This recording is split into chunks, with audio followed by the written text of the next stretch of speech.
My name is Julian Hart, and for the better part of 8 years, I've been a ghost in my own marriage. Not because I was absent, not because I didn't care, because invisibility was the role I was cast in, and for a long time, I played it well. To most of my wife's world, I was Myra's husband, a vague accessory to her fast-moving life. At events, her coworkers barely acknowledged me beyond a polite nod or a distracted handshake. Her friends smiled past me. Her assistants never bothered to learn my name. Myra never corrected them, and I never asked her to. That was fine with me. I didn't need the spotlight. I never cared about the glitz or being anyone's talking point. I preferred quiet corners and real conversations, the kind you only get when no one's watching you. Silence had always been my advantage. It gave me space to observe, to understand, to plan. Myra, on the other hand, thrived in noise. She moved through the world like a headline. Loud, polished, impossible to ignore. That was part of what drew me to her in the beginning. Her energy, her drive, her refusal to be anything less than formidable. When she landed the senior executive role at Darlington Group, a tech firm that called itself a revolution in motion, she treated it like a crowning achievement. And it was, in many ways. Myra had fought tooth and nail for that position, for the corner office, the staff that answered to her every need, the parking space with her name on it. She made it. At least, that's what she told herself. But here's what she didn't tell anyone. I was the one who funded Darlington's seed round. 8 years ago, when Myra was just a manager at a mid-tier agency and the founders of Darlington were just two scrappy coders with a dream and a broken MacBook, I saw something in their pitch that made sense. I cut a check, a big one, quietly. I never asked for a seat on the board. I didn't want headlines. I just wanted to build. Myra never knew how deep my involvement went. She thought I was in consulting. That's the word she used when people asked what I did. "Oh, Julian? He's in consulting," she'd say with a dismissive smile, the same one she used when she corrected a waiter or shut down a subordinate in meetings. She didn't want me to be part of her brand. My existence had to be digestible, neatly packaged, safe. I let her have that. For a long time. Because love, at least the kind I believed in, wasn't about needing credit. It was about seeing someone win and knowing you helped them rise, even if no one else knew it. But something changed over the years. Not in the company. In her. Myra began curating her image like a product launch. Her Instagram became a highlight reel of brunches, panels, and power moves. Her captions read like TED Talk scripts. Never dim your light for someone else's comfort. If they don't clap when you win, let them go. She started referring to our shared milestones as her sacrifices. She told stories that made her the hero, and I was either the silent supporter or not mentioned at all. I try not to care. I told myself the image wasn't the person. That late at night, when it was just us and the world was quiet, she'd still reach for my hand in bed. She'd still whisper goodnight. And that meant something, didn't it? But the silence I once cherished started to feel more like erasure. Not just in public, but at home too. The decisions Myra once made with me became announcements. "We're going to Cabo next month for the Founders Retreat. I RSVP'd us for the gala. I told them you might help with setup." I was no longer part of the plan. I was background, set dressing, a placeholder in a story that no longer needed me. Until the invitation came. It was delivered by courier, thick envelope sealed with Darlington's embossed gold logo. Myra left it on the kitchen counter without a word, nestled beneath a pile of design magazines and catalogs. Like I wouldn't notice it. Like it wasn't meant for me. I picked it up anyway. Darlington Group Quarterly Gala, celebrating legacy and leadership. She hadn't mentioned it. No save the date. No discussion. Just silence. I waited until dinner to bring it up. She was slicing into her salmon, glass of wine half gone. "Gala next Friday?" I asked. She barely looked up. "Yeah, you don't have to come if you're busy." I set my fork down. I wasn't invited, was I? Myra hesitated. A flash of guilt flickered in her eyes, too quick for anyone else to catch. But I'd studied her long enough to know. "I mean, technically, +1s are allowed," she said. "But it's mostly work. Networking. You'd be bored. Is that why you didn't mention it?" She sighed, as if I was the problem. "Julian, it's just not your world. You don't even like those events." She was right. I didn't like being paraded. But that wasn't the point. That night, I sat in my home office, looking over the shareholder documents I'd kept locked away all these years. I ran my fingers over the Darlington logo, the signatures that gave me quiet power. I had always chosen to stay in the background, but that didn't mean I belonged there. So I pulled out my tuxedo. I RSVP'd myself as a guest. And for the first time in 8 years, I decided to step into the room. Not as Myra's husband, not as a catering volunteer, not as a shadow. As Julian Hart, the man who built it all while no one was watching. And this time, they were going to see me. I stood in front of the full-length mirror in the bedroom, adjusting the cuffs of my black dress shirt, when Mira walked in. She gave me a once-over with eyes that flickered somewhere between surprise and calculation. She hadn't expected me to dress up.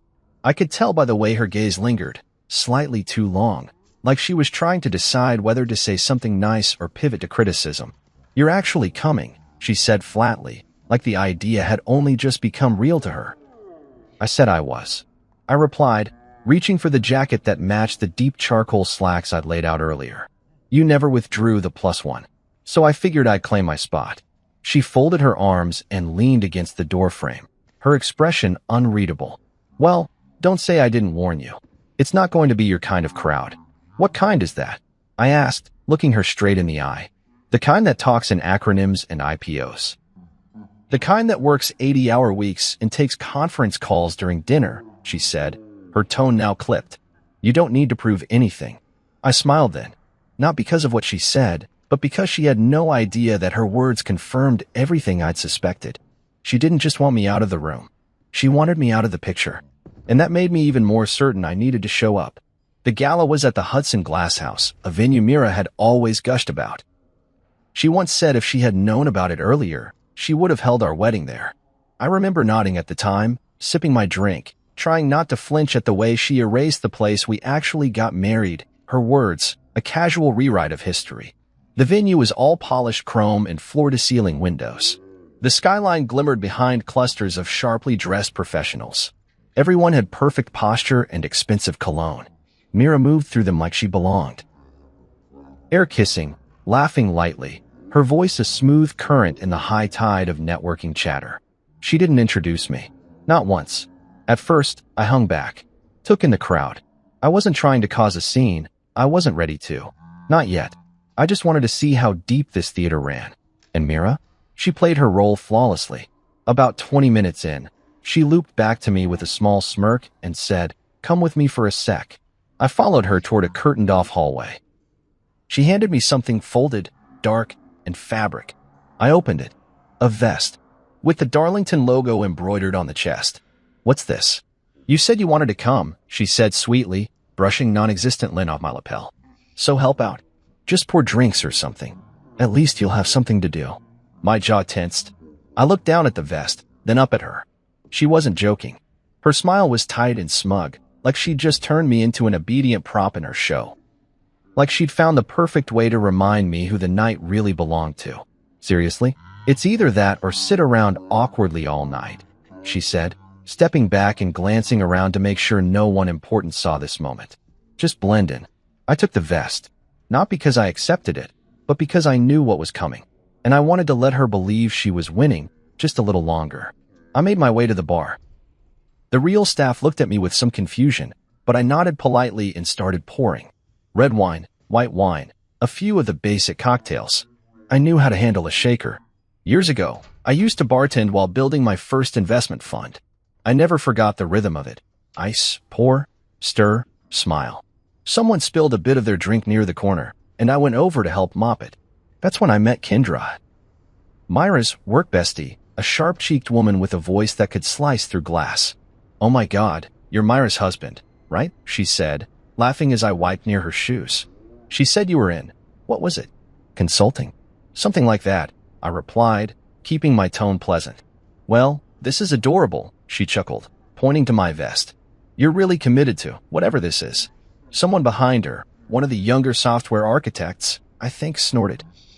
"Myra's husband is serving drinks now? Damn, power couple in reverse." I smiled. I actually smiled, because their laughter meant nothing. It was shallow, fleeting, and none of them knew who I was yet. I returned to the bar, kept pouring, kept watching. Every so often, I'd glance over at Mira. She never looked back. She was too busy dazzling. Her boss, Gregory Lang, stood beside her, laughing in that fake cordial way executives do when their futures depend on keeping the right people happy. She leaned into him, whispering something in his ear. They both laughed. I caught enough to know I was the punchline. Honestly, she whispered, not realizing I was close enough to hear. He's lucky to be invited. He doesn't understand my world. Gregory nodded. As long as he keeps you happy. I didn't flinch. Not outwardly, but inside. The fuse had officially been lit. I poured another glass, handed it off, and looked out at the sea of curated perfection. She'd gone so far out of her way to make me invisible, and in doing so, had forgotten the first rule of power. The quiet ones? The ones you underestimate? They're the ones who always know where the exits are. And the locks. I stayed behind that bar longer than I needed to, partly to keep up the illusion, partly because I liked watching the performance unravel without them knowing a thing. I chatted with guests. I let them assume. I kept pouring. Then I checked my watch. It was almost time for the big announcement Mira had been hinting at for weeks.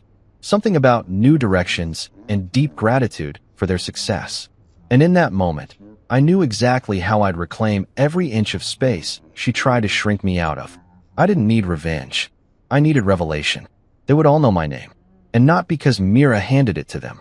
Because I was about to take back everything, with a smile and a microphone. The night swelled around us like a carefully tuned orchestra. The clink of champagne flutes, the muffled beats of background jazz, the occasional ripple of laughter over industry jargon and six-figure deals. I stood behind the bar, vest still on, hands still moving. If anyone had looked closely, they would have seen how steady they were. I wasn't angry. I wasn't nervous. I was patient, controlled. I'd waited years to be underestimated this thoroughly, to be hidden in plain sight while the people around me performed their self-importance with choreographed precision. At exactly 8:45 p.m., Mira took the stage. Spotlight shifted and landed on her like she was born for them. She walked up to the podium in a sleek, metallic dress, silver with structured shoulders, bold and blinding. People clapped, some even whistled. She smiled that perfect, rehearsed smile. The one that made her look grateful without seeming soft. She tapped the mic twice. Good evening, everyone. I want to thank you all for being here tonight as we celebrate the incredible growth, innovation, and impact we've made at Darlington Group over the last quarter. A few cheers rose from the back. Someone yelled, "Queen Mira," and a wave of laughter followed. She basked in it. Let the praise settle around her like perfume. Then she launched into her speech. She spoke of long nights, strategic partnerships, sleepless weekends, sacrifice. She name-dropped board members, gave shallow praise to mid-level directors. She talked about Darlington as if she had built it brick by brick, with her own bare hands and some divine spark of genius. What she didn't mention, not once, was me. Not the investor who took the risk when Darlington was just a slide deck and a dream. Not the man who funded its survival through 3 near failures and 1 painful restructure. Not the partner who stood quietly in the background while she used the front row. I leaned against the side of the bar, arms folded, listening as she said, "Success doesn't happen in silence. It happens in boldness, in courage, in vision." That one stung, but I didn't let it show. The applause swelled as she raised her glass. To all the visionaries in the room, thank you for building this future with me. She toasted the crowd. People mirrored her, clinking glasses with excitement and entitlement. I took a sip from a bottle of water behind the bar. Mira stepped off the stage, clearly pleased with herself. She made her way toward Gregory Lang, her boss, her mentor, and, if the rumors were even half true, her biggest fan. I noticed the way she leaned in again. The way her voice dropped to a conspiratorial whisper, just loud enough for those close by to hear, including me. Honestly, she said with a chuckle, he's lucky to be invited. He doesn't understand my world. Gregory, smug and pink-faced, gave a knowing nod. As long as he keeps you happy. And then Mira turned her head. She saw me. For just a second, her eyes met mine. And in that instant, I saw something flicker in her expression. It wasn't guilt. No, she'd left that emotion behind a long time ago. It was discomfort. The cold realization that I'd heard her. That I wasn't as far away. Or as checked out as she'd hoped. But she didn't flinch. She just gave me a half-smile. The kind people give their doorman when they forget the name. I smiled back. Full. Confident. The kind of smile that says, you just stepped into my office. Gregory turned to raise a glass in my direction. To the man of the hour, he said jokingly, clearly not realizing what he was implying. Nice purse tonight. A few people laughed. Mira laughed too, tight-lipped and sharp. Let's hope he sticks to cocktails and not quarterly reports, she added, just loud enough to sting. I nodded once. Said nothing. Let it sit. It was important they stayed this unaware. The greater the performance, the greater the shock. A younger guy, probably from marketing, wandered up to the bar and nudged me. Hey, man, you're killing it back here. Seriously, best margarita I've had at one of these stuffy things. Are you with a catering agency? I looked at him for a beat too long. You could say that. He nodded, completely missing the undertone. Nice. Well, if you got a card, I'd love to bring you on for some private events. I smiled again, handed him a drink, and said, You'll be hearing from me. 10 more minutes passed. I checked my watch. 9:15. I knew what was coming next. A surprise announcement Mira had hinted at for weeks. Something about deep appreciation for the people behind Darlington's success. The irony made my teeth ache. From the edge of the room, I spotted the event coordinator speaking with a Darlington director. She glanced toward me, toward the bartender, and I saw her nod. Time. I slipped off the vest, folded it neatly, and placed it behind the bar. Then I walked calmly toward the side door that led to the events operations office. I'd already coordinated with the real host weeks ago, through a business associate who owed me a favor. All I had to do was give the signal. The lights dimmed slightly. A single mic illuminated on stage. And just like that, the room shifted again. The MC, a thin man in a velvet jacket, tapped the mic. Ladies and gentlemen, we have a very special announcement this evening. A surprise guest. A man whose quiet investments helped birth what Darlington Group is today. The original believer. The one who funded the dream. Please welcome Mr. Julian Hart. The silence was thick, like the breath before thunder. I stepped out from the shadows, and Mira turned around. Her smile froze. Her hand clutched her glass like it might shatter. Gregory blinked twice. Julian Hart, he repeated, as if trying to match the name to the man he'd seen pouring his drink 30 minutes ago. Mira laughed nervously. Wait, my husband just happens to share the same name, but I was already walking to the stage, already straightening my cufflinks, already halfway to the mic. The MC stepped back. I took the mic in one hand. The lights warmed my face. I looked around the room and let the silence stretch just long enough for people to shift uncomfortably. Thank you for the warm welcome, I said calmly, voice steady. And Mira, thank you for letting me help tonight. It's been illuminating. I smiled gently. The crowd was dead quiet, and that was only the beginning. The silence that followed my words wasn't the stunned kind. It was surgical, heavy, clean, like the room collectively forgot how to blink. Mira stood frozen near Gregory Lang, her eyes darting between me, the microphone, and the branded vest I had left folded at the bar. For a woman who prided herself on controlling every narrative, she looked like someone who just realized the story had been rewritten, without her permission and right under her nose. I let the silence hang a few more seconds, not because I was savoring the discomfort, though part of me was, but because silence has weight, and tonight, I needed every word to land like thunder. I scanned the faces in the crowd. Some looked confused, others amused, and then there were the few who began to realize they'd missed something important. Like Kendra, who now wore a stunned kind of respect, the same way a gambler looks at someone who bluffed and won the pot with a pair of twos. Most of you know Mira Hart, I said, finally continuing, Darlington Group's powerhouse. The face of innovation, the voice of vision, the relentless force behind the company's growth. And she deserves every bit of that recognition. But tonight isn't just about Mira. It's about all the people who built this foundation, those you know, and those you've never seen. I glanced at Gregory Lang. He wasn't smiling anymore. And if I may reintroduce myself, my name is Julian Hart. I'm not just Myra's husband. I was the first investor in Darlington Group. I took a leap before your favorite seed round article hit TechCrunch. 8 years ago, when the pitch deck was made in PowerPoint and the business plan fit on a napkin, I believed. Murmurs swept through the room like wind through dry grass. The kind of noise that's more dangerous than a shout, because it meant the audience was now alive, alert, awake. And Mira? Mira had gone pale. She still had the flute of champagne in her hand, but her fingers gripped it so tightly I was sure it would snap. Gregory took a step forward, his expression attempting a save. "Wait, you Julian Hart? You're that Julian Hart?" I gave him a tight nod. "The very one. We've exchanged emails through intermediaries over the years. I never made it to the board meetings because, well, I didn't need a seat to steer a ship I already owned." He opened his mouth, then closed it again. I didn't let him recover. Not yet. I've been content staying behind the curtain, watching this company grow, watching the team evolve, watching Mira shine. But I think it's time for some clarity. Tonight marks a new chapter. I've decided to expand Darlington Group's leadership team, starting with a restructuring process I believe will set us up for the next decade of scale.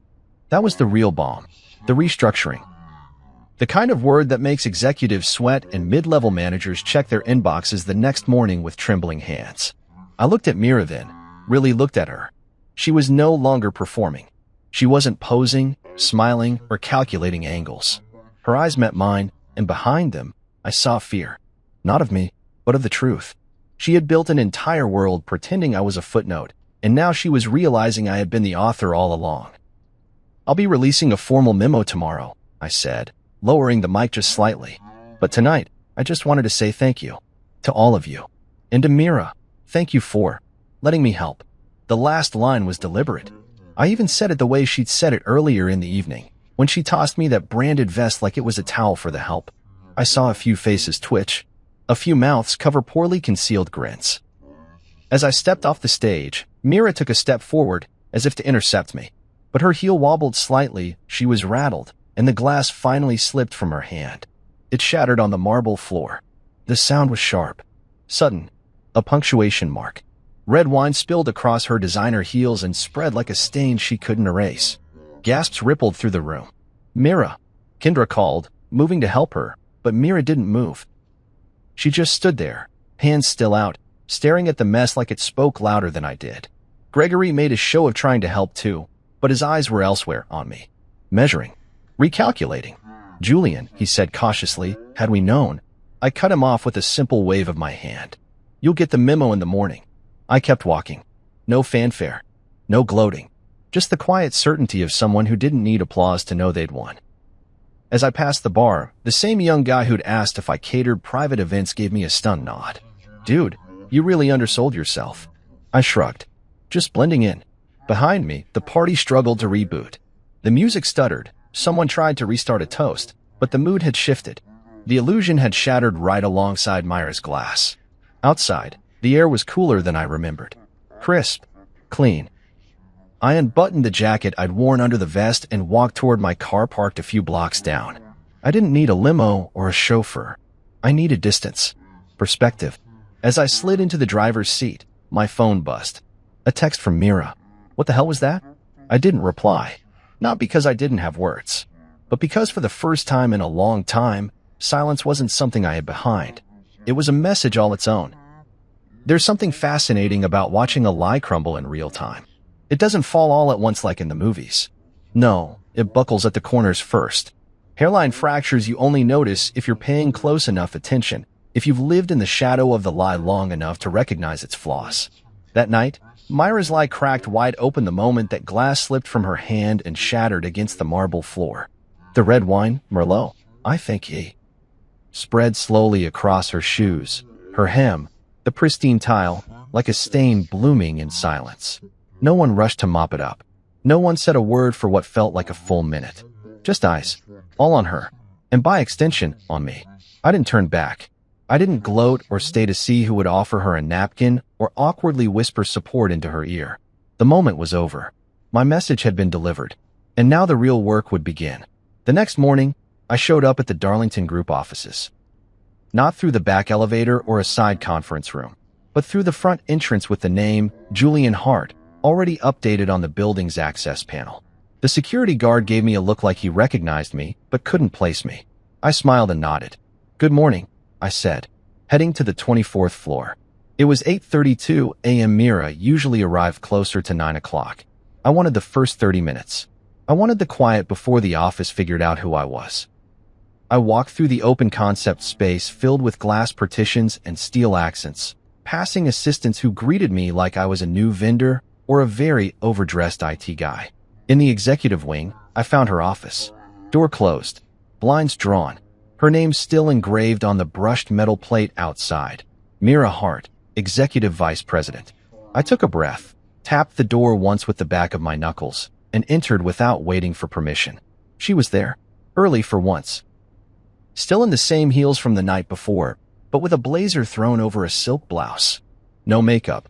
Eyes swollen from a night of unanswered questions in a mirror she likely didn't enjoy facing. "You had no right," she said before I even fully stepped inside. I closed the door gently behind me. "I had every right. You ambushed me." "I corrected the record," I replied, walking toward the desk. I didn't sit. I wanted her to feel the full weight of my presence. "You embarrassed me in front of my team, in front of my boss, in front of the same people you let believe I was a bartender?" Her mouth opened, then closed.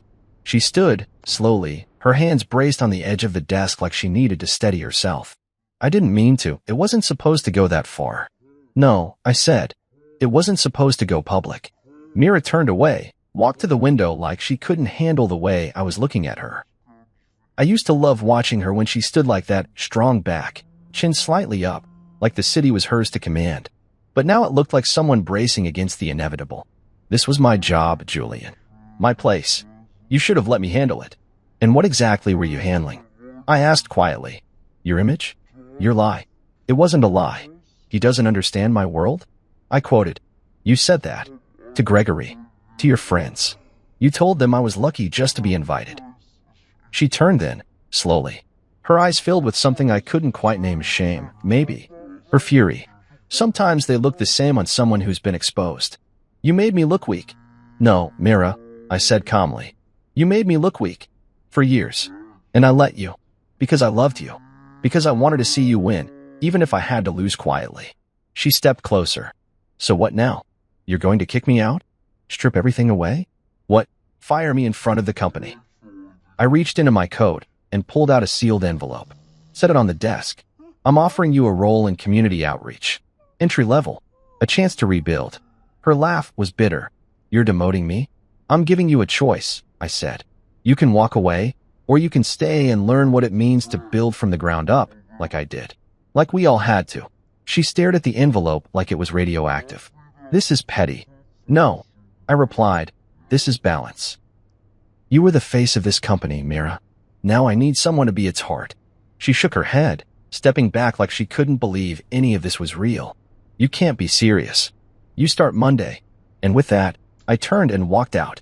The reaction spread through the building before noon. No memo was needed. Eyes followed me now. Respectful. Curious. The smirks were gone. Even Gregory Lang's assistant sent over a meeting request titled Private Follow-Up with Mr. Hart. For once, no one laughed when they said my name. Later that evening, I received a call from one of the partners I'd helped recruit during the series' B funding round. He congratulated me, told me how long he'd waited for this shift. "It's poetic," he said. "She kept saying you were in consulting." Well, this is the most brilliant consultation I've ever seen. I hung up and stood in the middle of the foyer at home. Mira wouldn't be coming back there, not the same way. She'd signed the deed over in our early years, back when we were building a future instead of a brand. I walked past the pictures she'd hung, past the awards she displayed, and straight to the wall of family photos. There she was, Mira in Paris, Mira at the launch party, Mira at the ribbon cutting. Center stage in every frame. I didn't take them down. I just replaced the center photo with one of the company's original team. A blurry, grainy image taken in a rented office space, with pizza boxes in the background and joy on our faces. Mira wasn't in it. She hadn't even shown up to that shoot. Said she was too busy working on her own future. And now, she'd finally caught up to it. On Monday, she'd walk into Darlington's main building. No heels. No boardroom. Just a cubicle and a purpose. And for the first time in years, maybe she'd start seeing what she lost while chasing what she thought she needed. The drive back from the office was quiet. I took the long route, not because I wanted more time to think, but because silence had become its own kind of bomb. No podcasts. No music. Just the steady hum of the tires on pavement and the gentle reminder that for once, the world wasn't asking me to rush. Mira had left earlier through a side exit. She didn't want to face anyone else that day, not after our conversation in her office, not after that envelope slid across the desk like a verdict. I didn't blame her, but I didn't feel sorry for her either. The mansion stood still when I pulled into the circular driveway. The lights were off, the curtains drawn. Myra's car was parked out front, like always. But this time, she didn't wait inside with a glass of wine and a strained smile. She sat on the front steps, in that silver blazer from earlier, her heels in her hands, bare feet on the stone. I parked, killed the engine, and just watched her through the windshield for a moment. The powerful executive who once commanded stages and boardrooms now looked like a woman who didn't know which door to walk through. I got out and walked up slowly. She didn't look at me right away, just stared out toward the fountain, the sound of water echoing in the night. "You changed the locks?" she asked quietly. "No," I replied. "Didn't see the need." She looked down at the heels in her lap. "It doesn't feel like mine anymore." "It never was," I said, not cruelly, just honestly. She flinched at that, just slightly. But she didn't argue. "I found the envelope," she said. "The one in the drawer." I nodded. She meant the documents. The deed. The prenup. All the fine print she skimmed when we were younger, when I was just a sweet guy with vision, and she was too busy to care about the legal stuff. "You signed it," I said. "I know." We sat in silence for a moment. The kind of silence that swells with everything that hasn't been said, with years of smiles that masked frustration, with dinners where we chewed our food and bit our tongues. She rubbed her thumb against the heel of her shoe like she was trying to scrub something off it. "Why didn't you ever tell me," she asked, "that you own the house? That you own the company?" I took a breath. "Because you never asked." "That's not fair." I turned to face her. "Isn't it? When's the last time you looked at me without scanning for what didn't match your image? When did you last ask what I was building or what I wanted?" She swallowed hard, eyes shining now in the porch light. "I was trying to become something. I didn't want to be married to someone people pitted.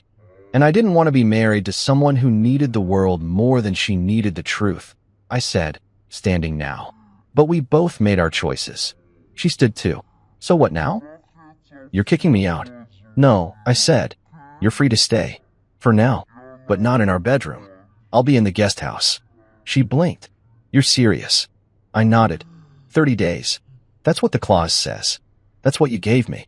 Her face crumpled, just slightly. "That was never supposed to apply to us. Neither was a marriage where I wore a vest and poured drinks while my wife pretended not to know me." Her eyes filled then, but no tears fell. Mira wasn't one to cry in public. "Even when the public was just me. I wanted you to be proud of me," she whispered. "I just didn't think you'd do it like this." I didn't reply. I stepped past her, unlocked the door, and held it open. She walked in slowly. The house felt different now, colder, like it had inhaled too much truth to go back to pretending. Inside, she paused near the entryway, staring at the large canvas photo we'd hung the year after our honeymoon. Mira on the cliffs in Santorini, arms wide, hair caught in the wind. I wasn't in the frame. She'd said it looked cleaner that way, more timeless. "I've been so scared," she said softly, not facing me, "of losing everything." I set my keys on the table.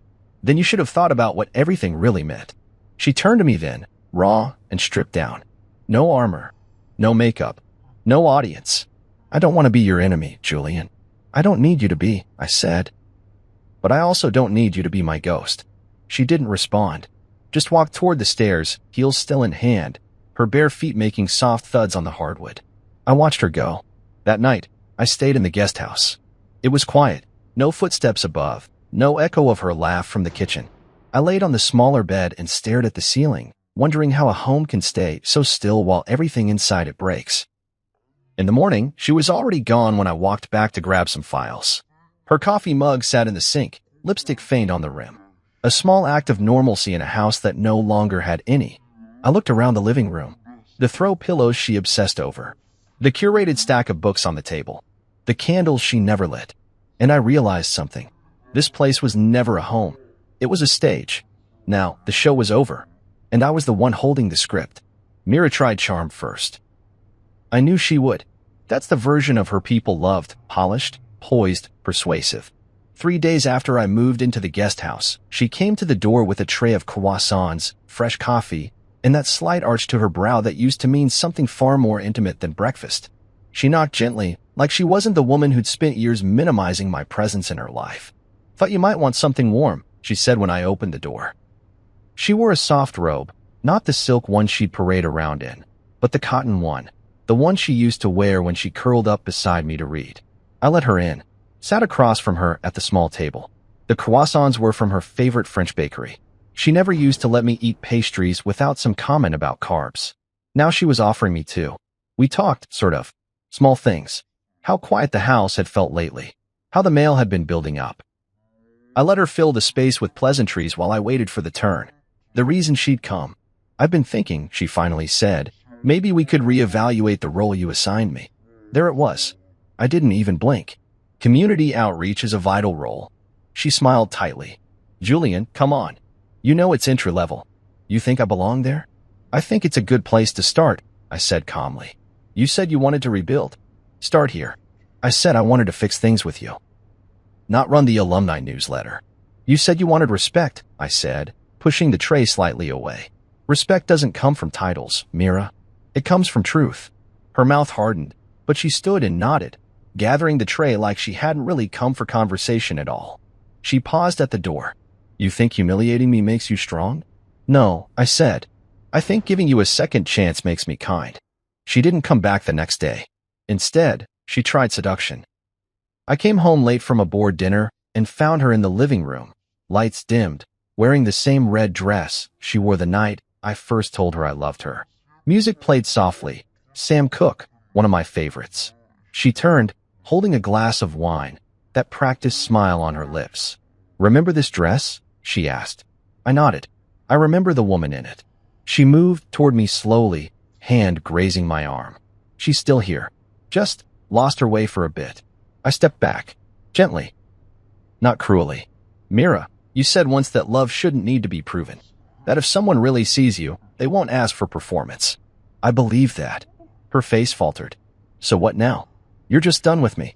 I'm done being someone you use to make yourself look complete.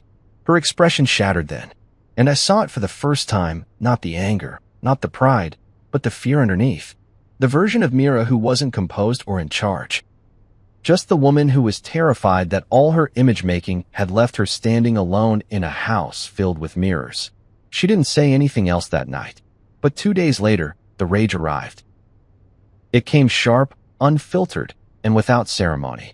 I was walking into the Darlington building when she caught up to me at the elevator. You made a fool of me, she said, eyes wild. You humiliated me in front of everyone. I let the elevator doors close before I answered. No, Mira. I just stopped shielding you from the reflection. She pointed a finger at me. You wanted to ruin me. Don't pretend this was noble. If I wanted to ruin you, I said slowly, you'd already be out of this company, out of that house, and out of every social circle that still returns your calls. I gave you grace. You just never recognized it. She didn't follow me upstairs. Instead, that afternoon, her nameplate was quietly removed from the boardroom wall. No announcement. No ceremony. Just gone. A few of the staff noticed, whispering about it near the elevators. Kendra, in particular, looked like she didn't know which side to land on anymore. 1 minute, she was gushing over Myra's leadership. The next, she was complimenting my vision in meetings. By the end of the week, Mira reported to a new desk. No window, no assistant, no private lounge access. Just a workstation near the interns, a phone line, and a company email account that no longer auto-forwarded to the executive server. And the photos? That was the final unraveling. Darlington had a wall, what they called the legacy calendar. A row of framed photos showing key milestones, key players. Mira was in 8 of them. Launch parties, press tours, award galas. Always front and center, always mid-laugh, hand on someone's shoulder like she owned the room. I ordered new prints. The design team was quiet when I gave the directive. They didn't ask questions. They just nodded and returned a few hours later with a box. I stood in the hallway myself when they took the old frames down. I held them in my hands. Saw the woman I once loved in every picture. Beautiful, commanding, alone, even when she was surrounded by people. I kept one, the very first one, before the PR makeover, before the tailored speeches.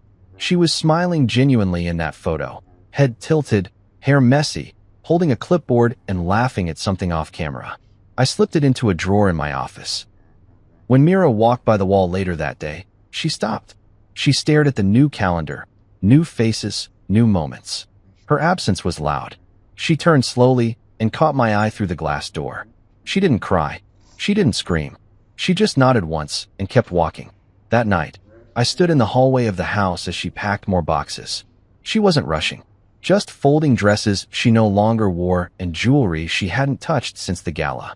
She saw me there, leaning on the doorframe. I wanted people to respect me, she said, and I became someone I didn't even respect. I didn't answer. There was nothing to say. She picked up a small velvet box, our wedding bands. She opened it and stared for a moment before closing it again. "Do you still see me, Julian?" she asked. "I always did," I said. "You just stopped seeing yourself." Then I stepped aside. She walked past me, slow and quiet. That night, I slept harder than I had in years. Not because it was easy, but because for the first time, the silence didn't feel like hiding. It felt like healing. Mira didn't leave right away. She lingered like perfume in a closed room, still present, still clinging to the air, but fading more each day. Her suitcases stayed stacked by the front door for a week. Not packed sloppily, but arranged like decor. Almost like she was waiting for someone to ask her to stay, for someone to tell her it wasn't really over. But no one did. Not me. Not the neighbors who used to gush over her garden parties. Not the friends who once begged for invitations and reposted every curated moment from our lives. The house, which she had once moved through like royalty, heels clacking confidently against marble, silk robes trailing behind her, felt different now. It was quieter, more still. She wandered from room to room like a visitor. She stopped making noise when she walked, like even her footsteps were apologizing. And she'd started doing something new, pretending. She'd step out onto the balcony with her phone pressed to her ear, pacing, nodding dramatically. But when I passed by one day and her phone lit up, screen dark, no call in progress, I knew. It was all for show. She didn't want the neighbors to see her fall. She wanted to look busy, wanted to look important. But importance doesn't survive silence. And the silence in that house had become deafening. She kept trying to reclaim parts of it. Rearranging pillows, buying new candles, fixing the fresh flowers that used to arrive every Monday. But they all wilted now. She'd throw them out and replace them, again and again, like she could cheat decay if she just arranged things beautifully enough. I didn't interfere. I stayed in the guest house, made my coffee there, did my calls from there. It had everything I needed: peace, space, and the ability to watch Mira realize, in real time, that power isn't about who people believe you are. It's about who you are when there's no one left to perform for. One evening, I walked into the main house to grab some old project files I'd kept in the study. She was sitting on the stairs, barefoot, hugging her knees like a child trying to disappear into herself. She didn't look up at first, just sat there, staring at the floor. "I got a call from Kendra today," she said quietly. I paused, halfway to the study. "Yeah." She asked if I was coming to the Founders Circle dinner next month. And I asked. She said she assumed I wouldn't. Then she mentioned you're giving the keynote. That didn't surprise me. I hadn't announced it. The committee had. They wanted someone who had built from the roots, not someone who had borrowed the fruit. I fit that theme better now. Mira didn't argue. She wanted to know if we were still close, Mira added. I didn't know what to say. I sat on the stair opposite her, a few steps down. "We're not enemies," I said. "But we're not pretending anymore either." She nodded, eyes flicking to a framed picture on the wall above us. It was the one of us in Cape Town, laughing, wind in our hair, the sea behind us. She got that photo blown up after it made a splash on her social media feed. Thousands of likes, dozens of comments, couples goals. And yet, I remembered that trip differently. I remembered her glued to her phone the whole time. I remembered the fights between the photos. "You used to smile like that," she whispered. "I still do," I said. "Just not with an audience." She looked away then, biting her lip to stop it from trembling. "I used to think this house meant we'd made it," she said. "That if I could just walk through the front door and feel the marble under my feet, I'd know I wasn't her anymore." Her. My mother, she said. The woman who couldn't pay the mortgage. Who cried in the kitchen with the lights off because she was scared someone would see her fall apart. I promised myself I'd never be her. And instead, I asked. I became someone else I don't recognize, she said. Someone who doesn't cry in the dark because she doesn't cry at all. I didn't know what to say to that, so I didn't say anything. She stood up slowly, brushing off her sweatpants like they were made of silk. "I'm leaving Sunday," she said. 30 days are almost up."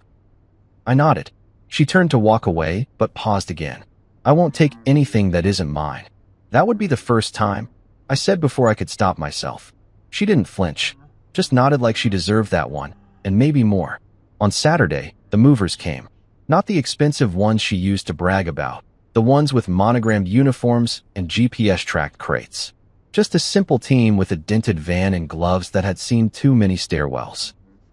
She gave them instructions, boxed everything herself. No tears. No ceremony. I watched from the window of the guest house as she packed the last box into the trunk of her car. She stood there for a moment with her hand on the roof, staring back at the mansion, not like she was sad, but like she was confused about where the years had gone. Like she'd arrived at the wrong destination and only just realized she was the one driving the whole time. She walked up to the porch, knocked once on the guest house door. When I opened it, she handed me something small. The old house key. Worn. Bent slightly near the teeth. I don't need this anymore, she said. It was never mine, really. I took it, nodded once. You'll be okay. I hope so, she said. But this time, I want to be okay for the right reasons. She walked away. Didn't look back. The gate clicked shut behind her like a chapter ending. No fanfare. No applause. Just the low growl of her car engine disappearing down the road. That night, I stepped into the main house again. It was still. Furniture untouched. Pillows fluffed. But the air was different. No scent of her perfume. No soft echo of heels on the marble. Just the space. The bones. The foundation. I walked to the wall where she used to tape up her vision boards. There were still faint pieces of old Scotch tape, like ghosts of ambition. I peeled one off and smiled. Maybe she'd come back one day. Not to live, but to visit, different, whole. Maybe not. But for the first time in years, the house finally felt like mine. And more importantly, so did I. I didn't want to do the interview. Not at first. The producer, a soft-voiced woman named Elise with a talent for timing, reached out 3 times before I finally agreed. Just a conversation, she'd said on the phone. Not a scandal expose. Just your story. I'd laughed when she said that. My story. For years, no one had even asked my name at events unless it was to confirm Myra's husband had parked correctly. But something about the way she said it, the invitation without pressure, stuck with me. And after everything had unfolded, I figured maybe it was time I stopped whispering my truth and said it aloud. We recorded in a small studio tucked away in the city's West End. Nothing flashy, just 2 chairs, a mic between us, and a camera crew that barely made a sound. I wore a plain navy sweater. No tailored suits. No watch flex. I wanted this to feel real. Grounded. Not a performance. Elise started soft. Asked about my background. My early days working odd jobs to save for seed investments. She was good at what she did, listened with intent, steered the conversation gently. And for the first 30 minutes, it was like a dam opened. I talked about building in silence. About risking everything on Darlington when all I had was instinct and an unshakable belief in the product. I talked about the people who told me I was crazy, about the months I lived off canned soup and stretch-thin rent, about how every success Mira claimed as her own had started in my late-night spreadsheets. Then came the part she'd been circling from the start. "And your marriage?" she asked gently. "There's been a lot of talk recently about what went on behind the scenes." I didn't flinch. I took a breath, nodded. "I loved her," I said. "Let's start there. I loved Mira when we had nothing but hope. I loved her through every stage of becoming. Even when she started to disappear behind the version of herself she thought the world wanted." Elise leaned forward slightly. "So why keep everything secret for so long? Your role, your ownership, your influence. Why stay in the shadows?" I looked at the floor, then back up at her. "Because I wanted to see who'd love me when I had nothing to prove." That was the line. I didn't know it at the time, but when the episode dropped 3 days later, that was the clip that went viral. That sentence, cut with perfect timing, my voice low, the music swelling underneath it, landed like a quiet truth in a world of noise. It started on Twitter, then Instagram, then LinkedIn, of all places. Some people build with you. Others just pose for the pictures. Another clip. Another wave. The views passed 10,000, then 50, then 100. Comments poured in. From young founders. From husbands. From women who said they'd never considered the quiet one in the relationship before. Suddenly, I wasn't just Julian Hart, the man behind the money. I was a symbol. Of quiet strength. Of reclamation. Of someone who didn't need to scream to be heard. My inbox flooded. Podcasts. TEDx talks. Investment forums. People wanted more of the man who watched from the background, then walked into the frame without raising his voice. Mira saw it too. I knew she would. The internet doesn't let you look away, not when you're still on its radar. She texted me the morning the clip hit 3.2 million views. I deserve that. Just those words. No defenses. No sarcasm. I stared at the message for a while before I responded. You deserve the truth. I just finally gave it to you, out loud. She didn't reply. But a few hours later, I received a package at the guest house. No note. Just the framed photo from our Santorini trip. The one that used to hang in the main hallway. She must have taken it with her when she left. But now, it was back. I didn't hang it up. I didn't throw it away either. I stored it in a box in my closet. A reminder, not of her, but of what happens when you let silence replace sincerity. 2 weeks later, I hosted a charity gala. It was the same type of event Mira used to dominate. Elegant, high profile, full of people who measure worth in net figures and applause volume. But this one was different. I didn't want glamour. I wanted intention. We raised $600,000 for underserved youth programs in tech. I poured drinks that night, too, just for a few minutes, just for fun. One of the guests, a CFO from a Fortune 500 company, raised a glass and said, "You're the CEO with the steady pour, huh?" I laughed. Something like that. And then someone else said, "You made silence a strategy." But it wasn't a strategy. Not really. It was survival. It was patience. It was knowing that not all storms require thunder. Some just need time. After the event, I stepped out onto the rooftop terrace, the city glittering below. Elise joined me. She smiled, sipping a club soda. "You changed a lot of minds with that interview," she said. "I didn't mean to," I replied. "I just stopped protecting the lie." She nodded. Sometimes that's all it takes. A few feet away, someone was playing a slow jazz set. The kind of music that makes you feel like things might turn out all right, even after everything's fallen apart. And in that moment, I realized something. This peace, this clarity, this ability to stand in a room and feel full without needing to dominate it, that was mine. I had earned it. Not through revenge. Not through dominance. Through presence. Through truth. And finally, through voice. The first Monday after the interview aired, I walked through the front doors of Darlington Group, not with a performance in mind, but with purpose in my chest. There were no flashing cameras or fanfare, just people, employees, interns, executives, who now looked at me a little differently. Not with fear, not with exaggerated admiration, but with the kind of quiet, level respect that lands only after the truth settles into people's bones. I passed by the reception desk. Lisa, the front desk manager, gave me a wide smile and a coffee I hadn't even asked for. "Black. 2 sugars. Right," she said. I nodded, grateful, and continued toward the elevator. On the ride up, a junior product manager leaned in slightly and said, "I saw the clip. The one about silence. My dad sent it to me. Said, this is what integrity looks like." I thanked him without making it awkward. That was the thing now. I didn't need to explain myself. The story had already done that. People finally saw me for who I was, and ironically, it was by not trying to be seen that they noticed. When I stepped off on the executive floor, I passed the conference room where Myra's photo once hung. The new board wall looked clean, honest, balanced. Some of the original staff had been restored to it, faces who'd done the heavy lifting behind the curtain for years without applause. I told the team we were resetting the culture.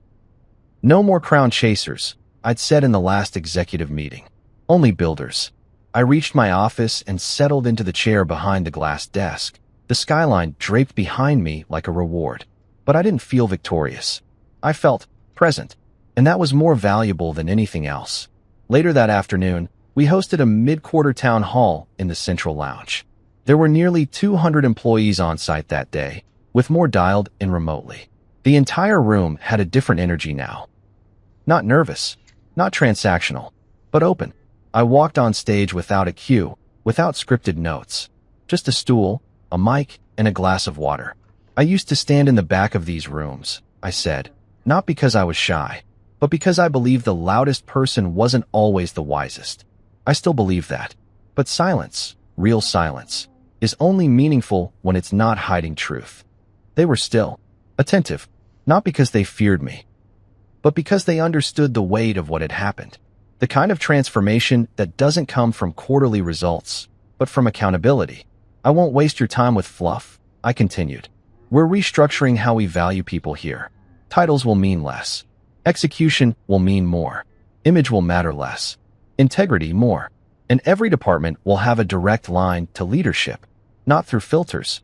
Not through applause. Through substance. I took a breath and smiled. Now, that said, the wine at the holiday party will still be excellent. That got a laugh. A real one. I ended with this. I believe in quiet strength. But let me be clear, if you ever feel unseen in this company, speak. Your voice matters. And if no one listens, come find me. I promise, I will. The applause that followed didn't feel like fanfare. It felt like agreement. Like trust. After the town hall, I wandered into the event prep space where staff were organizing for a charity auction we were sponsoring the next weekend. I picked up a tray, helped move some folding chairs, and cracked a few jokes with the volunteers. They seemed caught off guard at first. The CEO was handing out name tags and adjusting light settings. But I liked it that way. I liked reminding people that leadership doesn't float above, it walks among. That evening, we held a private fundraiser in the rooftop lounge. Only key investors, board members, and a few select guests were invited. I wore a simple black blazer, no tie, no cufflinks. Just a bottle of wine in hand and the easy confidence of a man who no longer had anything to prove. I made the rounds, poured drinks, laughed lightly with the old-school board members who used to mistake me for Myra's assistant.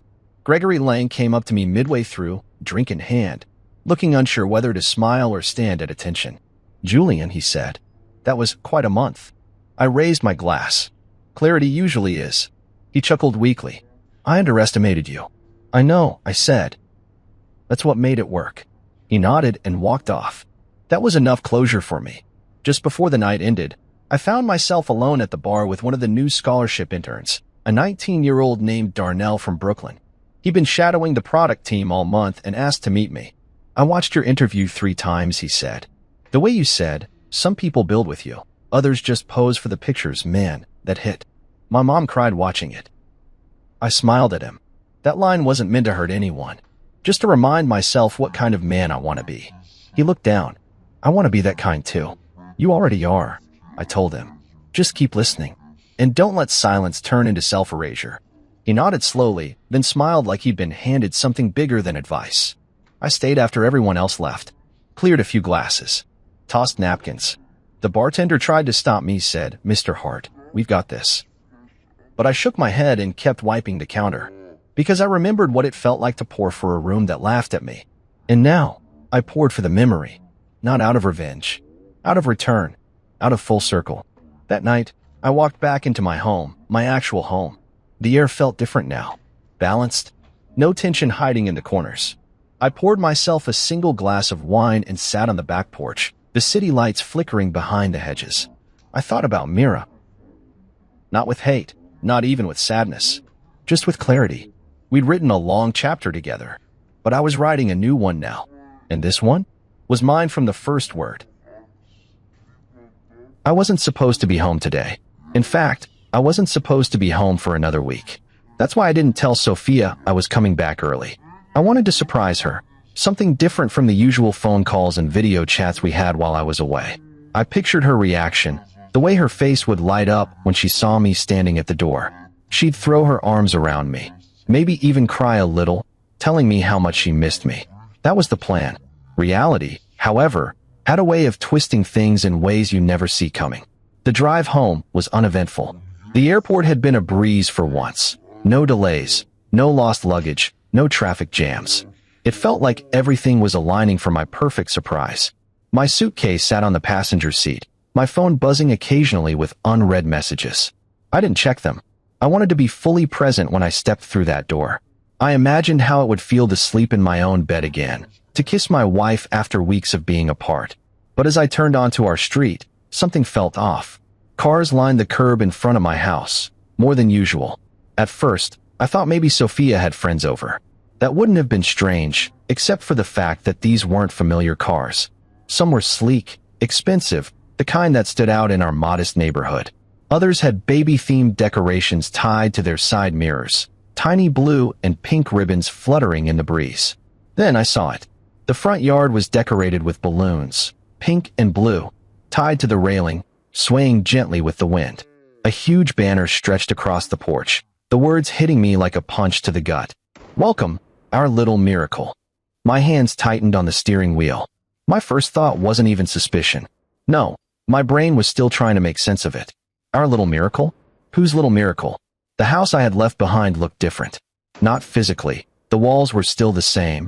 The garden still trimmed the way I liked it. But the atmosphere had changed. It felt like I was walking into someone else's life. I could hear laughter spilling from inside. Music. The clinking of glasses. A party. For a baby. I pulled over a few houses down, just far enough that no one would see me yet. My hands felt clammy against the leather of the steering wheel, my heartbeat quickening for reasons I couldn't explain. There was no logical reason for this to unsettle me.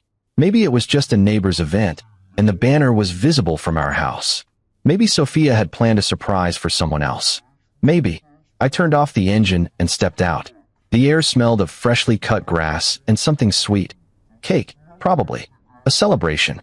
For a second, I considered calling Sophia. But then, I dismissed the idea. I wanted to see it for myself.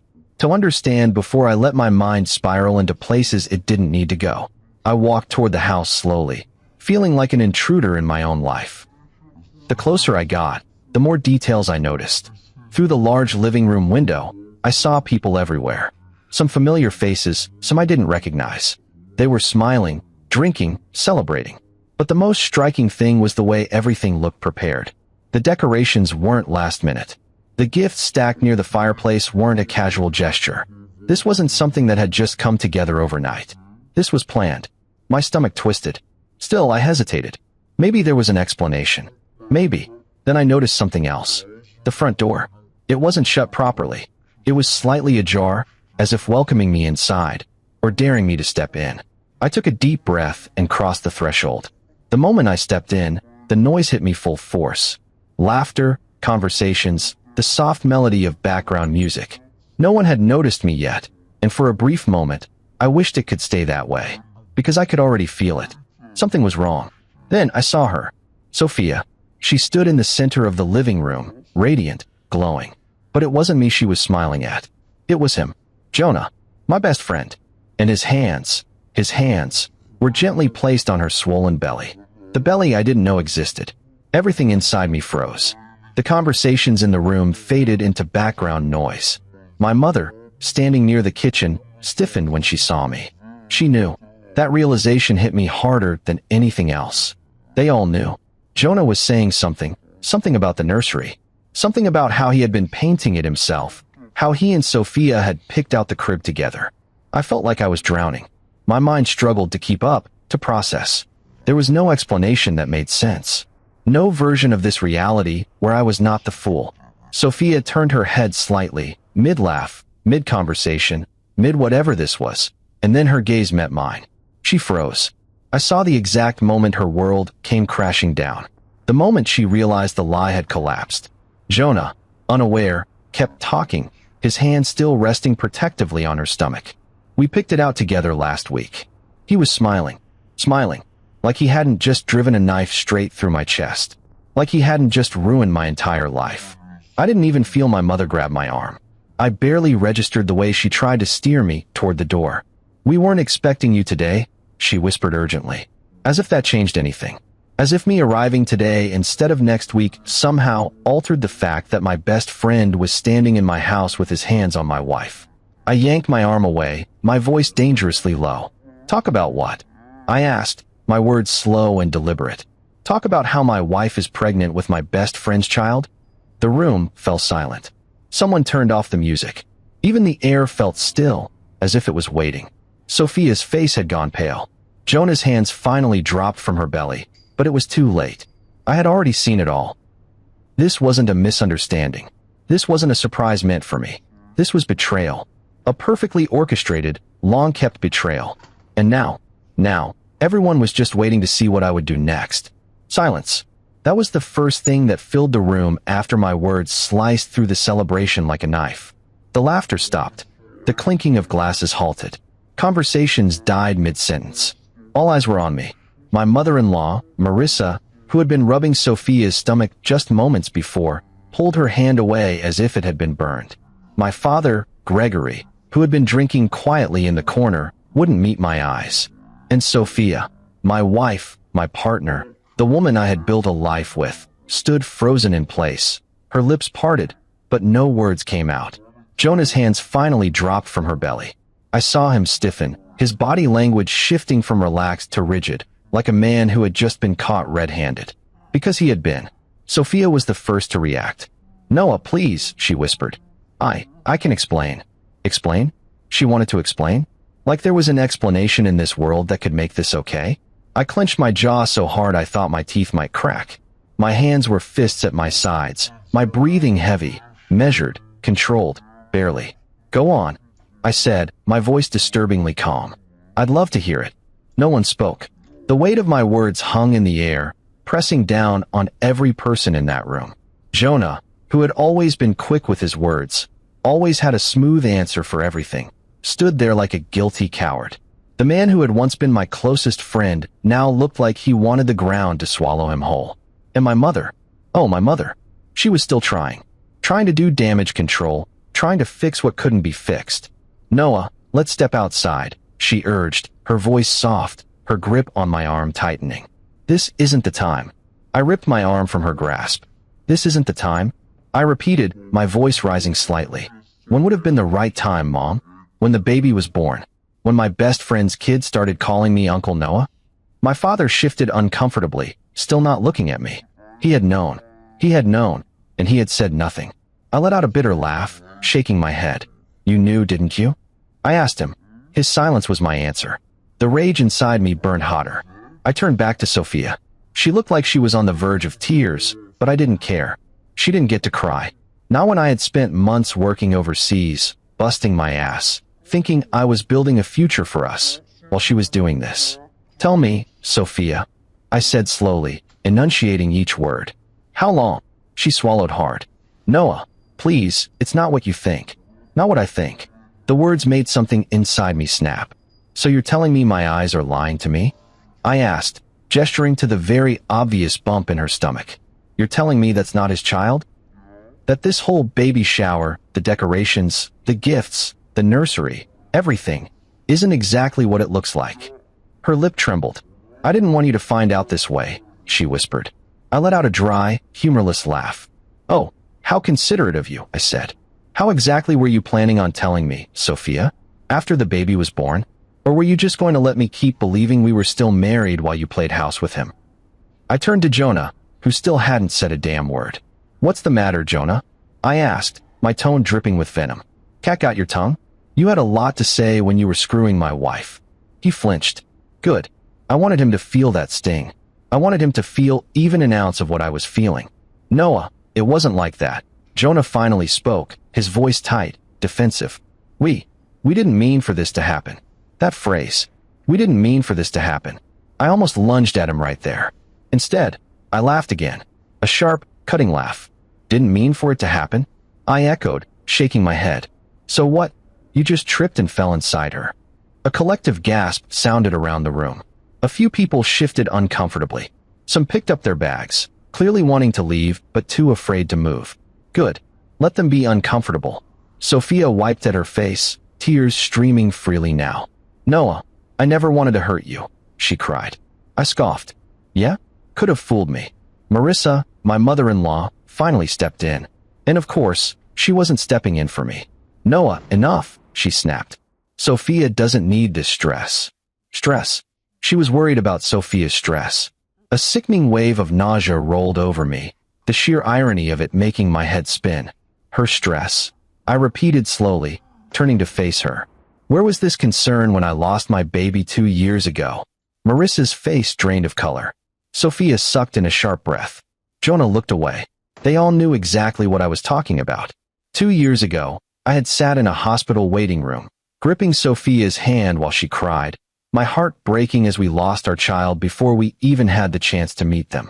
I had held her through the nights of grief, whispered reassurances that we'd get through it together, that when we were ready, we'd try again. And now? Now she was carrying another man's child, while everyone around me celebrated like it was some miracle. I felt my chest tighten. I had to get out of there. I turned to the gift table, scanning the neatly wrapped boxes until I saw one with my mother's name on it. I grabbed it, ignoring her protests, and tore it open. A small, white onesie with blue details fell into my hands. She had bought a gift for my wife's affair baby.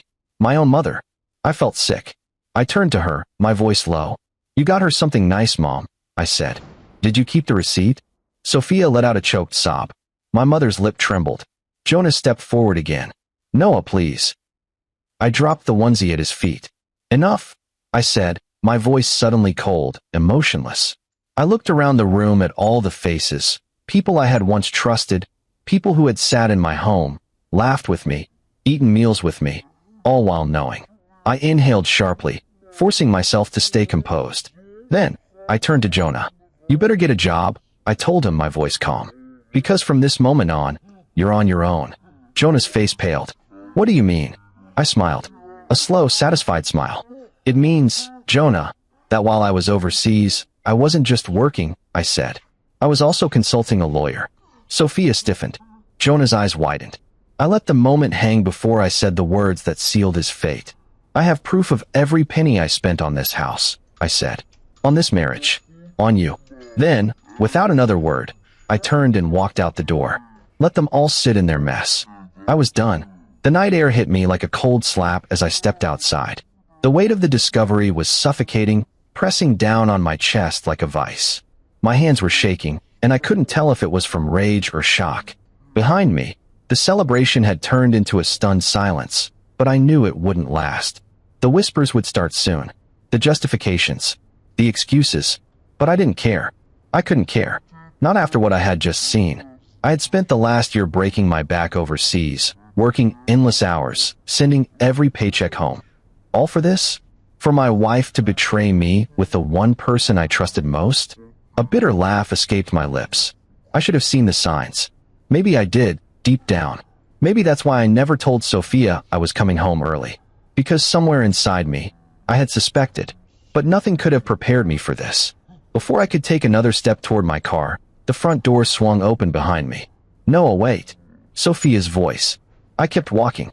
She hurried down the steps, the soft thud of her flats against the pavement barely audible over the sound of my blood pounding in my ears. "Please," she begged. Just talk to me. Talk." I stopped abruptly and turned around, barely restraining the storm inside me. "Talk to you," I repeated, my voice dangerously calm.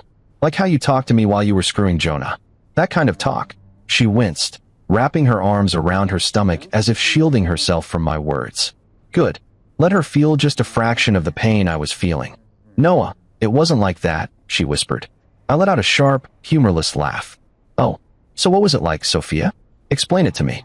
Because from where I'm standing, it looks pretty damn clear." Tears welled up in her eyes. I almost felt something. Almost. But then I remembered everything. The late-night calls where she told me she missed me. The video chats where she smiled, saying she couldn't wait for me to come home. The messages where she told me she loved me. All lies. "You were gone for so long," she whispered, voice trembling. "You don't understand what it was like being alone all the time." My jaw tightened. "So that justifies it?" I asked. "That justifies betraying me with Jonah?" She shook her head quickly. "No. I mean, I didn't plan for it to happen." I felt my fingers curl into fists. "That's the same bullshit Jonah said." She flinched. "Good. Tell me something, Sophia," I continued, stepping closer. "When exactly did it just happen?" "When I was sending money for our future. When I was working night shifts so I could come home and give you the life you deserved. When I called, and you told me you loved me. When—" I stopped myself, shaking my head. "Forget it. None of it matters now." Sophia's face crumpled. "It does matter." "No, Sophia," I said, voice clipped. "It doesn't. Because you already made your choice." Her lip trembled. "Noah, please. I still love you." I scoffed.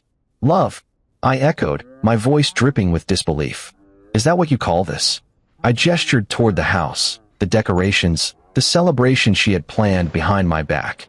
"Because from where I'm standing, this doesn't look like love. It looks like a goddamn joke." I could see her panic rising now. "I never wanted to hurt you," she insisted. I exhaled sharply, pinching the bridge of my nose. "Stop saying that." "But it's true." "No, Sophia." I cut her off, my patience snapping. "If you didn't want to hurt me, You wouldn't have done this." Tears spilled down her cheeks, and for a moment, she looked like the woman I had fallen in love with. The woman I had married. The woman I had trusted. But she wasn't that woman anymore. "I can't lose you," she whispered. I stared at her for a long moment. "You already did." And with that, I turned my back on her. I had barely taken 2 steps when another voice called after me. "Noah." "Jonah." I went rigid. My fists clenched at my sides. I turned slowly, my entire body coiled with tension. Jonah stood in the doorway, looking guilty as hell. His usual confidence, the cocky smirk he always wore, was gone. I wanted to hit him. Badly. I wanted to wipe that pathetic expression off his face, make him feel even a fraction of the rage that was boiling inside me. But I didn't. I wouldn't give him the satisfaction. Instead, I took a slow, measured breath. "You have 10 seconds, I said, voice eerily calm. "Say what you need to say." Jonah swallowed hard. I never wanted you to find out this way." That was his opening line. A dark chuckle escaped me. "Oh, that's rich," I said. "Not I'm sorry, not I shouldn't have done it, not I betrayed you in the worst possible way. Just that you never wanted me to find out this way." Jonah had the decency to look ashamed. "No, man. Don't man me," I snapped, stepping forward until I was right in his face. "You don't get to call me that. You don't get to act like we're still friends. You lost that right the moment you put your hands on my wife." Jonah looked down, swallowing thickly. I shook my head. "Tell me, Jonah, when did it start?" He hesitated. "Wrong move." I let out another laugh, shaking my head. "You don't even have the balls to tell me the truth, do you?" "It wasn't supposed to be like this," he muttered. "I don't remember unlocking my car door. I don't remember getting in. All I remember is gripping the steering wheel so hard that my knuckles turned white. My breathing was shallow, uneven, my heart hammering against my ribs like a caged animal. I was supposed to come home to my wife. I was supposed to surprise her. Instead, I had walked into a celebration for another man's child. I clenched my jaw as my vision blurred for a moment. But I refused to let the tears fall. Not here. Not now. I turned the key in the ignition, the engine roaring to life. My hands were still shaking, my entire body stiff with the weight of betrayal, but I didn't care. I needed to get the hell away from this place. From them. From the house I had built. The house I had paid for. The house that had become a stage for the greatest humiliation of my life. As I pulled away from the curb, I caught a glimpse of them through my rearview mirror. Sophia, standing frozen in the driveway. Jonah, looking lost, confused, terrified.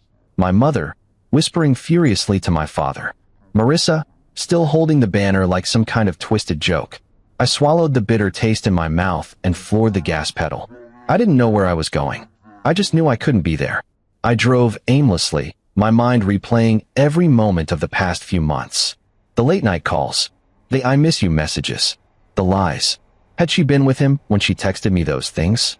Had she laughed with him, whispered to him in the dark, while I sat in some hotel room on the other side of the world, thinking I was making sacrifices for us?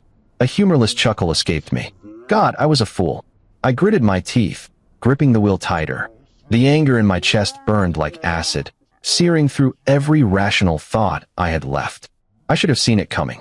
The signs had been there, small, almost imperceptible shifts in her behavior. The way she started hesitating before answering my calls. The way she sometimes took a second too long to respond to my messages. The way she no longer sounded lonely when I told her I missed her. And Jonah, my best friend. The man I trusted more than anyone.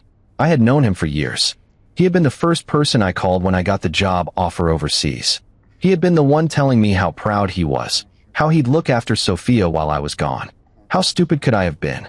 I pressed the gas pedal harder. The city lights blurred past me.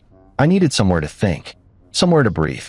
I ended up at a cheap roadside motel, the neon sign flickering like a dying heartbeat. It wasn't home, but at least it was far away from that house.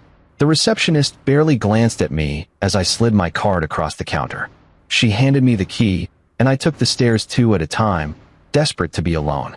The second the door shut behind me, the weight of everything finally crashed down on me. I barely made it to the bed before I collapsed onto it. And that's when I finally broke. I pressed my palms into my face as a sound tore from my throat.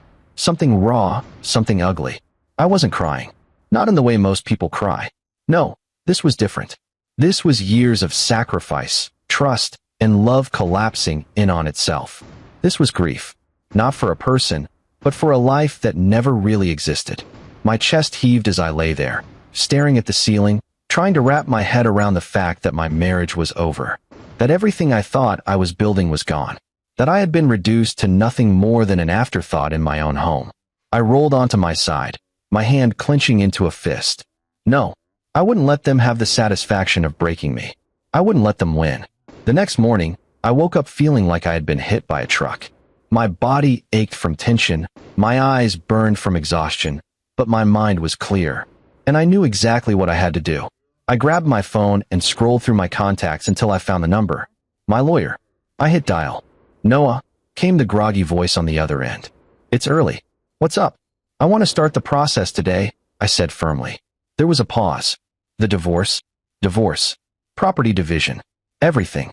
He let out a low whistle. Damn. That bad. I exhaled sharply, running a hand over my jaw. Worse. A rustling sound. Papers shifting. All right. We'll file first thing Monday. I assume you want this handled aggressively. I smiled grimly. Oh, I want it handled so aggressively that Jonah will wish he never met her. The first text came that afternoon. Sophia, Noah, please talk to me. I know you're hurt, but we need to discuss this. I didn't respond. The next one came an hour later. Jonah, man, I know you're mad.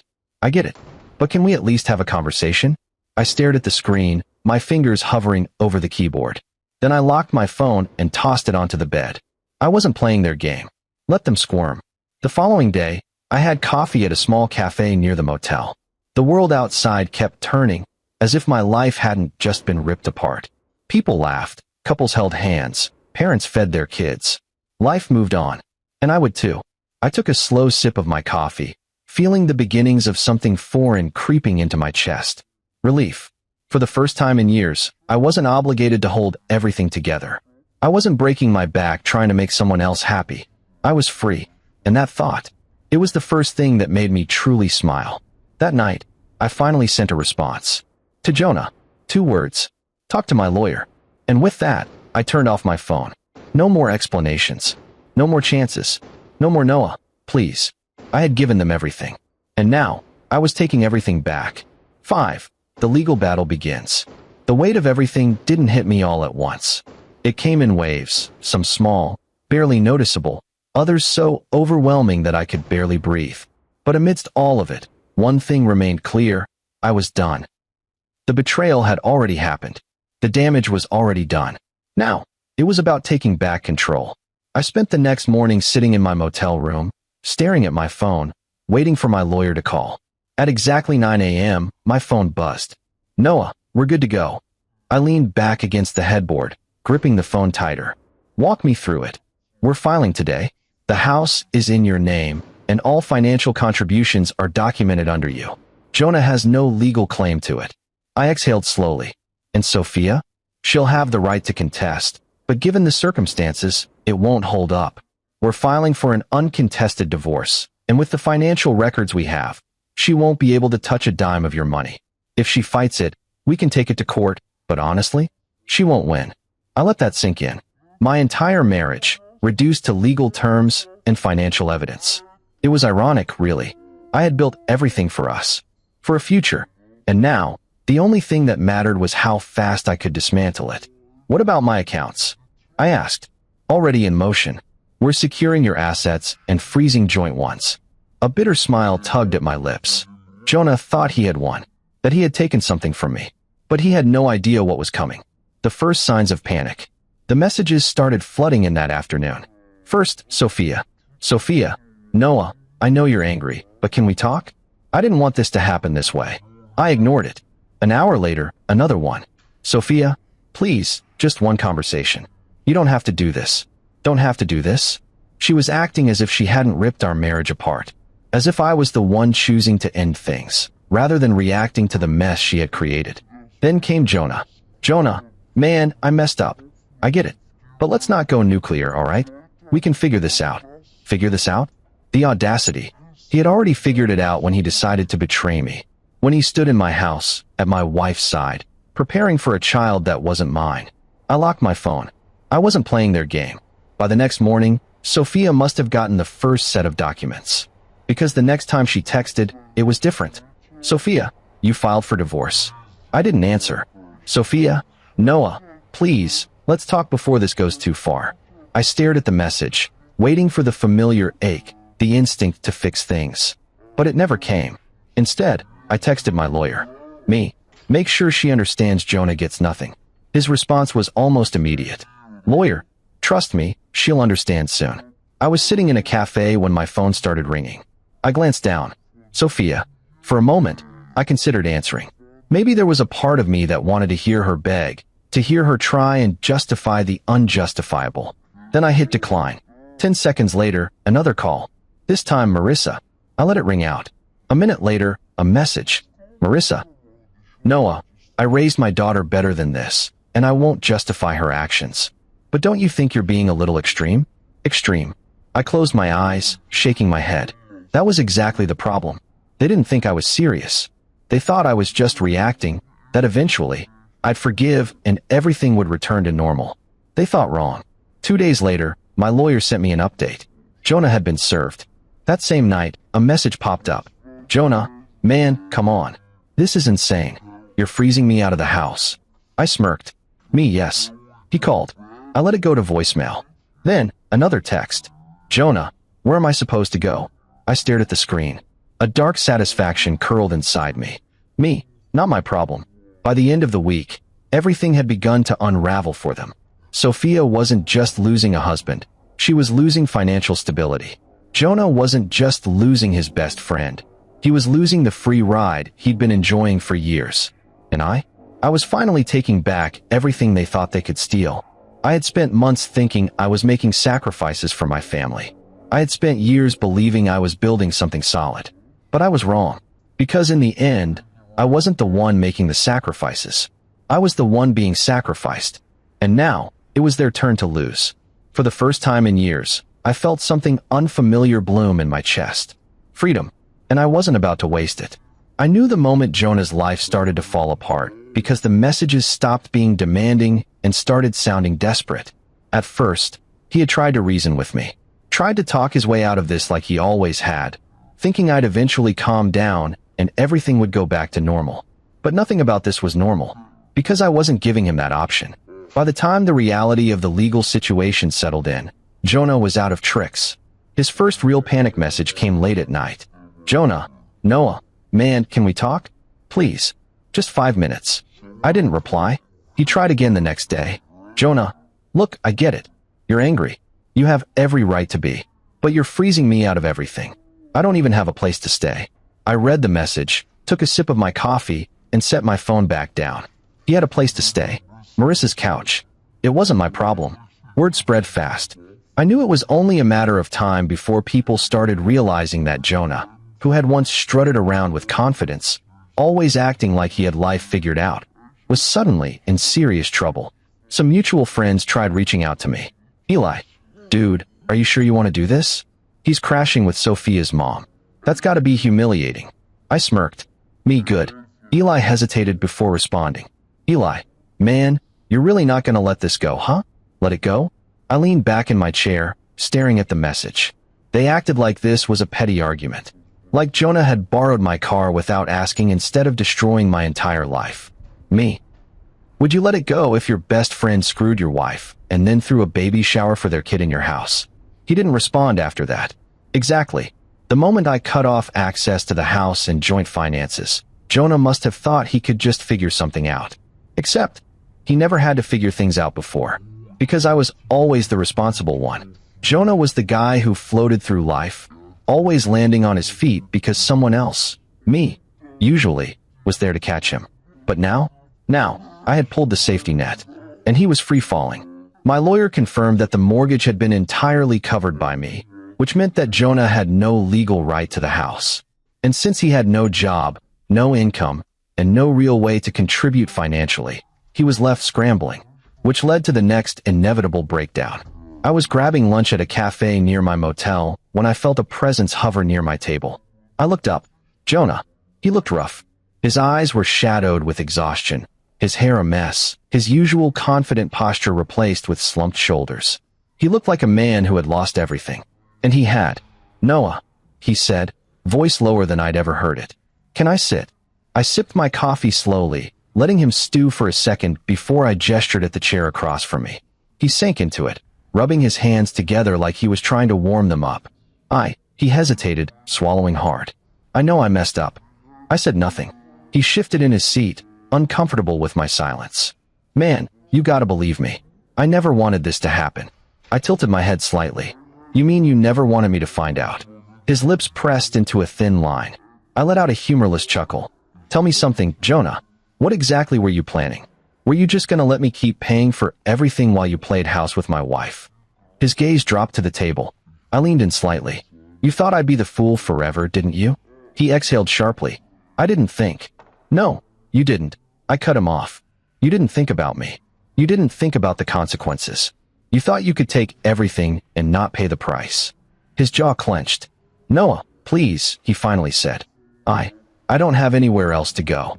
I stared at him.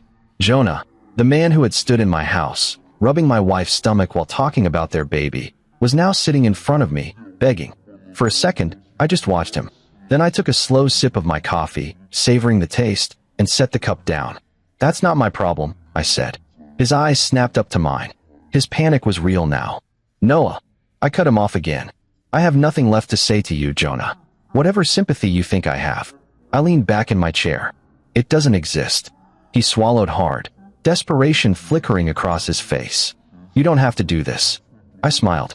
"Oh, but I do." I pushed my chair back, tossing a few bills on the table, and stood up. Jonah blinked up at me. "That's it." I nodded. "That's it." Then I turned and walked out. And I didn't look back. Days passed. Then came the eviction notice. Jonah hadn't been able to keep up with the mounting costs.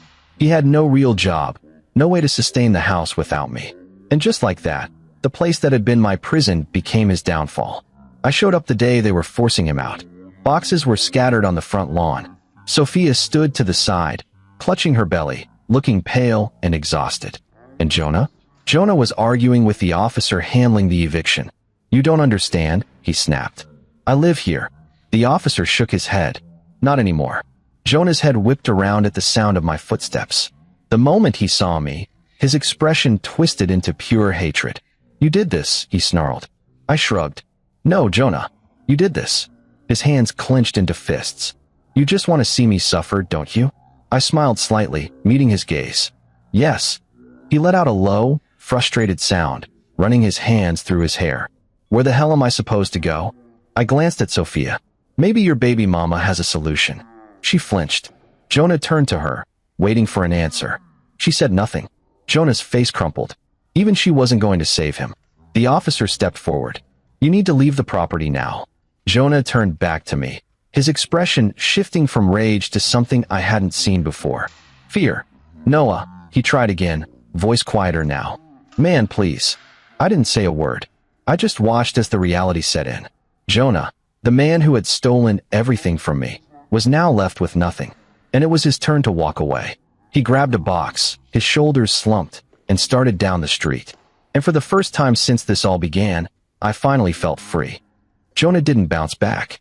I knew that because, despite cutting off all communication, word still reached me. Friends, real ones, kept me updated, sometimes out of concern, sometimes because they just wanted to see how I'd react. Each new piece of information was a reminder that karma had finally caught up with him, and I enjoyed every second of it. Jonah had been staying at Marissa's house, which was barely an upgrade from sleeping in his car. I heard he tried getting a job, failed. He tried couch hopping, burned too many bridges.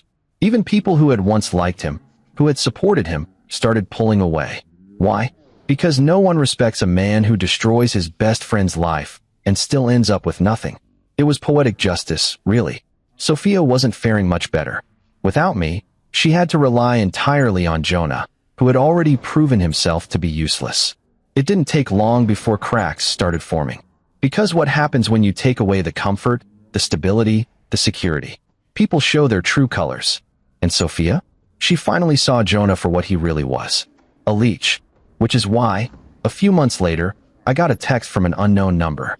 I almost ignored it. But curiosity won. Unknown number. I left him. I stared at the message for a long moment, feeling an unfamiliar sensation. Not regret, not sadness, satisfaction, because I already knew who it was from. Sophia. I later found out through a friend that Sophia had dumped Jonah. And not just dumped him, she wanted alimony. I nearly choked on my drink when I heard. "You're kidding," I said, shaking my head. My friend grinned. "Dead serious. She claims he promised to take care of her, and now that she's pregnant, she needs financial support." I let out a sharp laugh. Jonah, who had betrayed me for this woman, was now getting played in the exact same way. The irony was delicious. And the best part? Jonah didn't have a damn penny to his name. He had thrown away everything. His friendship, his reputation, his financial stability. All for a woman who was now taking him for whatever little he had left. It was the perfect ending. Or so I thought. One night, I found myself at a bar. It wasn't the kind of place I used to go. It was quiet, low-lit, barely crowded. Just the kind of place where I could drink in peace without worrying about running into ghosts from my past. But fate had a twisted sense of humor. Because just as I was finishing my drink, I felt someone watching me. I turned. Jonah. He looked wrecked. Gaunt face, dark circles under his eyes, shoulders slumped like he was carrying the weight of the world. He looked like a man who had lost everything. Because he had. I didn't say anything. I just lifted my glass and took another slow sip. He took it as an invitation. He sat 2 seats away from me, gripping a cheap beer like it was his last lifeline. For a long time, neither of us spoke. Then, finally, he let out a low, broken laugh. "You happy now?" I set my glass down and tilted my head. "Very." He scoffed, shaking his head. "Figures." I waited. I knew he had more to say, and I was curious. Not because I cared, but because I wanted to hear it from his own mouth. The admission that he had lost. And sure enough, after a long pause, he finally sighed and muttered, "She left me." I exhaled through my nose, amused. "Yeah, I heard." Jonah let out another humorless laugh. "Of course you did." I leaned back slightly. "So? How's it feel?" His fingers tightened around his beer. "Like shit." I smirked. "Good." He swallowed hard, his Adam's apple bobbing. "I never thought she'd do that to me." I raised a brow. "Oh, really? You thought she was different?" Jonah hesitated. I leaned forward slightly, my voice calm but cutting. "Tell me, Jonah, how did your great love fall apart so quickly?" He opened his mouth, then shut it. Because he already knew the answer. Because I already knew the answer. Because Sophia only wanted him when he was convenient. When he had something to offer. When he was stealing someone else's stability. But the moment he became a liability, she threw him away. Just like he did to me. And now? Now he was drowning. "Noah," he finally said, his voice quiet. I held up a hand. "Don't." He swallowed hard. "Man, No." He blinked. I shook my head. "Whatever you were about to say, save it. I don't want your apology. I don't need your regret. And I sure as hell don't want to hear your excuses." His jaw clenched. I smirked. "Look on the bright side," I said. "You and Sophia got what you wanted. You don't have to feel guilty anymore." Jonah let out a sharp breath. "That's not funny." I shrugged. "It kind of is." He stared at his drink, eyes unfocused. "I lost everything, man." I lifted my glass in a mock toast. "Cheers to that." He looked at me then, his expression raw, broken, and for the first time, I saw it. True regret. Not just because of where he was now, but because of where he could have been.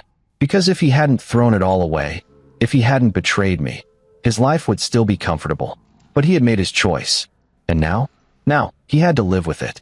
I finished my drink and set the empty glass down. Then, without another word, I stood up and walked out. I never looked back. Because Jonah was nothing more than a lesson learned. And I was finally free. Jonah tried to contest his own divorce, failed. Sophia drained him for everything he had left, which wasn't much. And me? I moved on. I cut ties with everyone who had betrayed me. I bought a new place. One that had no memories, no ghosts, no reminders of a life that had once felt real. And the final, sweetest justice? Months later, Jonah tried to reach out again. One last desperate attempt. He sent a message. "Jonah, Noah, I need help." I stared at the text for a long moment. Then I deleted it. Without answering. Because Jonah was dead to me. And I had never felt more alive. There's a moment after every storm where everything feels too quiet. Like the world is holding its breath, waiting to see what comes next. That's what life felt like in the months after I burned everything to the ground. For the first time in years, I had no obligations. No wife to worry about. No best friend to look out for. No family breathing down my neck, telling me to forgive. It was just me, and I was finally free. I distanced myself from everyone connected to my past. The so-called friends who had known about the affair and said nothing. The family members who had tried to guilt me into staying married, like I owed Sophia something. Even my own mother, who had bought a damn gift for Jonah and Sophia's child. I was done with all of them. The only people I kept in my life were the ones who had stood by me. The ones who had called out the betrayal before I even saw it coming. And honestly, my circle was a hell of a lot smaller now. But that was fine. Because for the first time in a long time, I wasn't surrounded by snakes. I sold the house. Not out of necessity. Financially, I was fine. But I didn't want to live in the same walls where my marriage had died. I bought a new apartment, sleek and modern, with a view of the city skyline. No memories. No ghosts. I furnished it the way I wanted. No more debating over paint colors. No more compromising on furniture Sophia liked. It was my space. And it felt right. For the first time in years, I could breathe. I should have known it wasn't over. Because people like Sophia, they don't just let go. Her first desperate attempt came through a message. Sophia, Noah, I know I hurt you. But can we at least talk? Just once. I didn't respond. She tried again. Sophia, I miss you. Please, just one conversation. Miss me? She had spent months sneaking around with Jonah. She had thrown away our marriage for him. And now that her perfect life had crumbled, she wanted to come crawling back? Pathetic. She must have finally realized I wasn't taking the bait, because the next message? It was a voice note. I debated whether to play it. Then, out of sheer morbid curiosity, I hit play.